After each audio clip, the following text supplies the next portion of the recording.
It's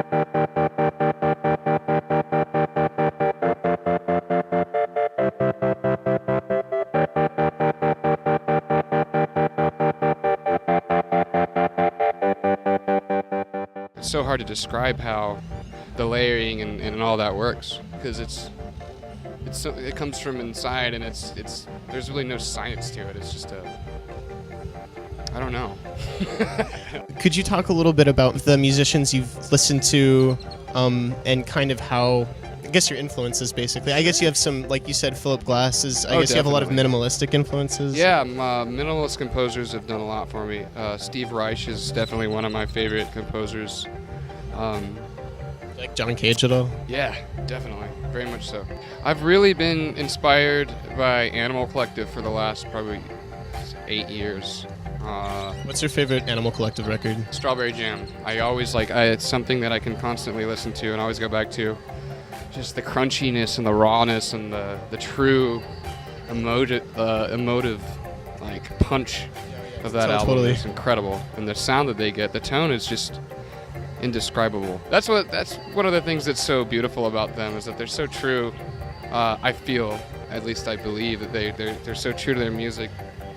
They are able to bring something so scary and something so welcoming as like a good melody and mash it together, all of them together, just really so playfully crafting such a crazy, chaotic piece together. It's awesome. You said something about you're getting ready to start recording something new. Sure. Could you talk about kind of the prospect of that? Yeah, my last album came out, I guess, on January 1st of this year, so I'm about due. I've been real busy playing shows and doing all that stuff recently, and it's really hard to figure out how I'm gonna start recording it, but I know I'm going to. I figured Fun was a good time to just work on that set, make sure that's gonna be a good set, good weekend, and then I'm gonna just start recording again next week. And we'll see how it goes. Sometimes it happens so quickly, and I'll push something out in like a month, and sometimes it'll be a lot longer. How was your show yesterday? I was very happy with it. Awesome. Josh Siebert is the stage manager, the guy in the tie-dye shirt over there. Oh, cool. He's my favorite stage manager in town.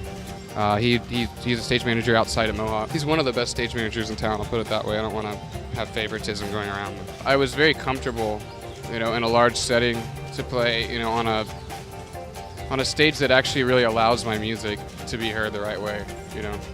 I love playing smaller gigs, but it doesn't work out as well, obviously. If you were to describe the overall sound of your music, how would you describe it? I think that I do a lot of different kind of things, but there's a lot of consistent elements, and I guess those elements would be melody, as you were saying earlier. I always strive to have some kind of driving melody to be a force in anything that I do. Minimalism, just note after note, kind of taking time, pacing, layering,